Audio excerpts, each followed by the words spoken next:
Welcome back after the break. So Bassi صاحب کیا ہے پوائنٹ نمبر 7 میں؟ پوائنٹ نمبر 7 پہ آ جاتے ہیں جی کوئکلی, کیونکہ ٹائم ہمارے پاس کم ہے. جی. Upon acceptance of this agreement, full aid will be immediately sent into the Gaza Strip. At a minimum, aid quantities will be consistent with what was included in the 19 January 2025 agreement regarding humanitarian aid, including rehabilitation of infrastructure, water, electricity, sewage, rehabilitation of hospitals and bakeries, and entry of necessary equipment to remove rubble and open roads. ٹھیک ہے جی, یہ تو اچھی بات ہے. اب 19 جنوری کے جو معاہدہ اس کا ریفرنس دے رہے ہیں, یہ باتیں تو پہلے بھی ہو سکتی تھیں اور تباہی سے, لیکن چونکہ اسرائیل کی نیت ہی ٹھیک نہیں تھی پہلے دن سے, تو یہ بات اچھی ہے. اگر ایگریمنٹ ہو جاتا ہے تو بڑی خوشی کی بات ہے.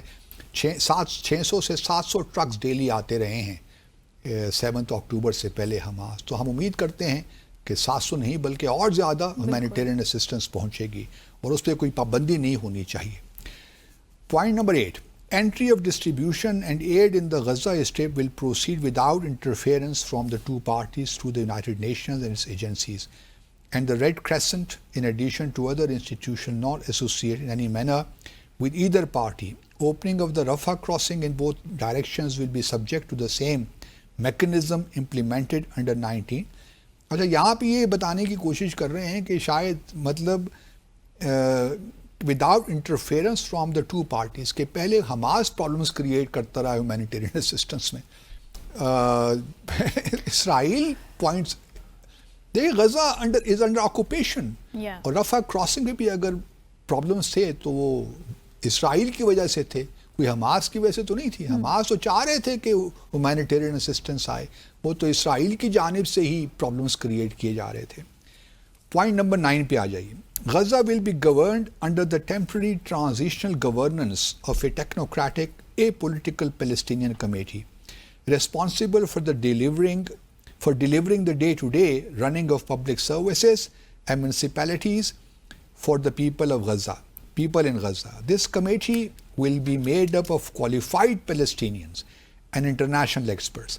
یہ بات تو ٹھیک ہے, چلیے جی مان لیتے ہیں ایکسپرٹس کی کمیٹی ایک ٹیکنوکریٹس کی بنے گی. حماس نے چونکہ پہلے بھی کہا ہوا ہے کہ ہم پولیٹیکل, اگر آپ چاہتے ہیں گورننس پولیٹیکل ڈسپنسیشن میں شامل نہ ہو یا اپنا پولیٹیکل رول ہم گورننس میں شامل نہ ہو تو ہم اسے وڈرا کر جاتے ہیں, ہمیں کوئی مسئلہ نہیں ہے. حماس کا تو یہ ان کے لیے ماننا مشکل نہیں ہوگا کہ ایک پولیٹیکل فلسطینیوں کے ہی consisted of Palestinians اگر ایک کمیٹی بن جاتی ہے گورننس کے لیے ڈے ٹو ڈے, تو بڑی اچھی بات ہے, خوشی کی بات ہے. اس میں آبویسلی غزہ کے لوگ بھی ہوں گے, ویسٹ بینک کے بھی ہو سکتے ہیں, سو آن. اچھا, اس کے بعد جو ہے اسی 9 میں which will be headed and chaired by President Trump with other members and heads of state to be announced including former Prime Minister Tony Blair.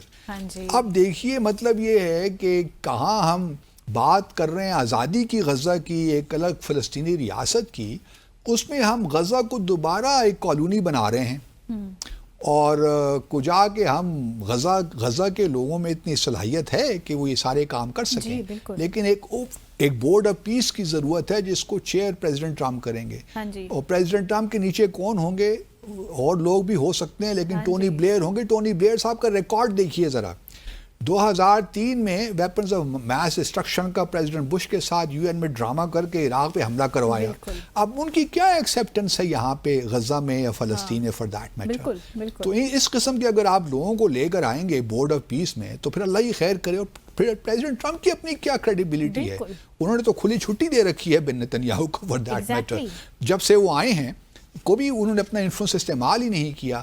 اب وہ ریویرا بنانا چاہتے ہیں, کیا کیا کرنا چاہتے ہیں. ہے بھی یا نہیں انفلوئنس تو ڈیفینیٹلی ہے امریکہ کا, اگر وہ زور لگائیں تو سب کچھ ہو سکتا ہے, لیکن ان کا اپنا بھی دل اس میں نہیں ہے.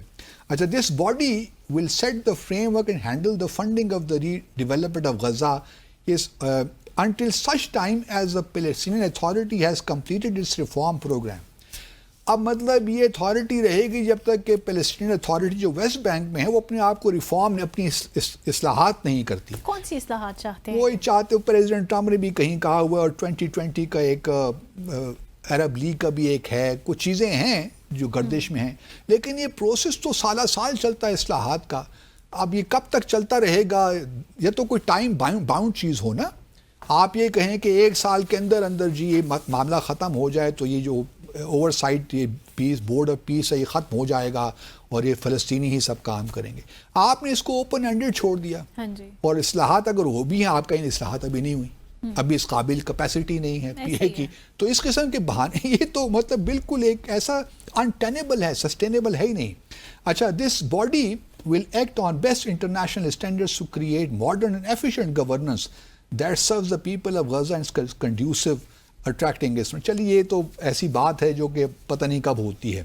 A Trump economic development plan to rebuild and energize Gaza will be created by convening a panel of experts. وہی غزہ کے حوالے سے ہی بات ہے. وہ ریویرا جو انہوں نے کہا نا، بناؤں گا دنیا کا سب سے بہترین ریویرا یہاں بن سکتا ہے. تو ریئل اسٹیٹ مائنڈ سیٹ ہے جو ادھر آ رہا ہے، اور یہ کھا پی کے چلے جائیں گے جو بھی ہے. اور وہ ایک پتہ نہیں کتنے سالوں کا پروڈکٹ ہے، یہ 10 سے 20 سال لگیں گے اس سارے معاملے کو. اس کا مطلب یہ ہے کہ آپ 10-20 سال تک بھول جائیے کہ فلسطین اتھارٹی ادھر آ کر کنٹرول کرے گی. اچھا، اس کے بعد آپ آ جائیے جی اسپیشل اکنامک زون. وہ بھی وہی باتیں ہیں، اکنامک زون بنے گا، tariff for access. Point number 12 پہ آ جائے. No one will be forced to leave Gaza and those who wish to leave will be free to do so and free to return. We will recognize people to stay and offer them opportunity to build a better Gaza. ٹھیک ہے جی، پہلے ایک یہ Trump صاحب کا plan تھا کہ غزہ جتنے بھی لوگ رہتے ہیں ان کو ڈسپلیس کیا جائے، نکالا جائے، ایجپٹ بھجوایا جائے، جارڈن بھجوایا. اب یہاں پہ کم از کم یہ مان لیا کہ غزہ کے لوگ غزہ میں ہی رہیں گے اور ڈیولپمنٹ ہوگی. چلیے یہ اچھی بات ہے، خوشی کی بات ہے اگر ایسا ہو جائے. Point number 13. Hamas and other factions agree to not to have role in the governance of Gaza. یہ تو ہم پہلے کہا کہ ان کا پہلے بھی ایسی بات ہے.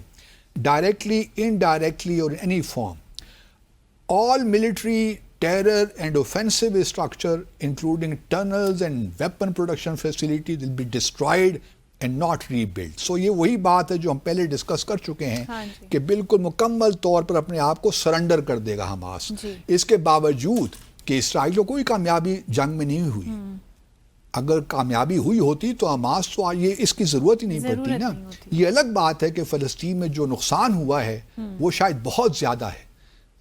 70,000 کے قریب لوگ شہید ہو گئے، 80 سے 85% غزہ تباہ ہو گیا. اب وہ کتنا ایبزارب کر سکتی ہے فلسطینی، وہ ایک الگ معاملہ ہے. لیکن یہ اس میں اسرائیلی کامیابی ایک ناکامی ہی ہے نا کہ وہ باقی مسلمان دنیا کو لے کر آ گیا کہ ہماری ہیلپ کریں.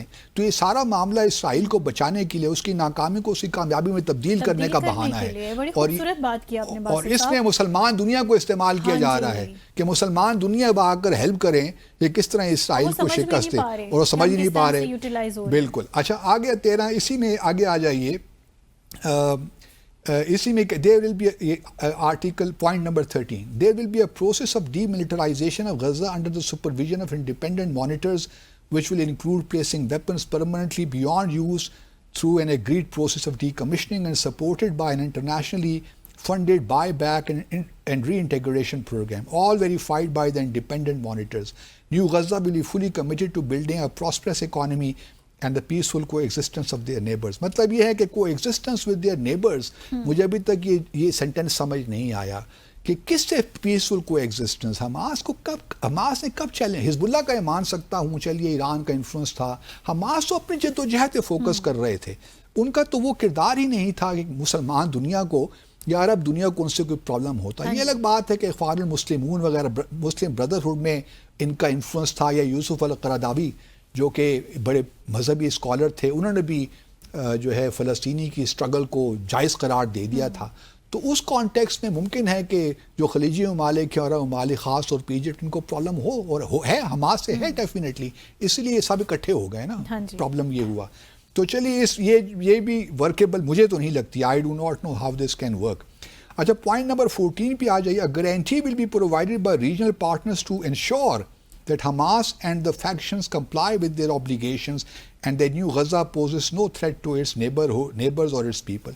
مطلب اب مسلمان دنیا یہ اب اسرائیل کو، یہ جو 8-9 ممالک ہیں، یہ اب گارنٹی دے گی اسرائیل کو کہ دوبارہ آپ کے لیے کوئی خطرہ نہیں ہے، تو آپ آرام سے سب کچھ کیجئے، جو کرنا ہے. اسرائیل کی جانب سے کون گارنٹی دے گا؟ میں تو یہ پوچھ کے تھک گیا ہوں کہیں ہے ہی نہیں کہیں ہے ہی نہیں اس پلان میں کہ اسرائیل اگر دوبارہ تمام اٹیک کرے یا کوئی بہانہ بنا کر پھر کوئی مسئلہ کریٹ کر دے، پھر قتل و غارت شروع کر دے، اس کی گارنٹی کہاں پہ ہے اس پلان میں؟ کچھ ہمیں یہی تو بتا دیں نا ذرا، اس کا ذکر کہیں بھی نہیں ہے.